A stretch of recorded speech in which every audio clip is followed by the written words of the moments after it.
ప్రభుత్వానికి ఆర్టీసీ కార్మికుల మధ్య డిమాండ్లు 32 డిమాండ్లు పరిష్కరిస్తేనే సమ్మె విరమిస్తామంటున్న ఆర్టీసీ జేఏసీ, 29 డిమాండ్లు పరిష్కరిస్తామంటున్న ప్రభుత్వం చర్చలు సఫలం కావడం లేదు. దీంతో ప్రజలు ప్రయాణికులు చాలా ఇబ్బంది పడుతున్నారు. 32 డిమాండ్లతో ఆర్టీసీ జేఏసీ సమ్మెకు పిలుపునిచ్చింది.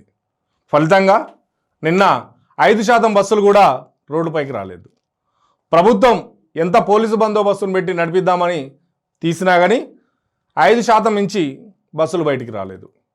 దీంతో ప్రైవేటు దందా జోరుగా సాగింది. బస్సులు డిపోలకే పరిమితమైనవి. ఒకవేళ బస్సులు బయటికి రావాలని చూసినా కానీ ఆర్టీసీ కార్మికులు బస్సులకు అడ్డం పోయి బస్సులను రోడ్డుపైకి రాకుండా ఆపేశారు.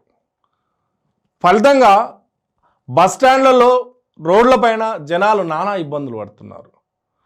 అనుకున్న గమ్యస్థానాలు చేరలేక రోజంతా రోడ్డుపైనే గడిపారు.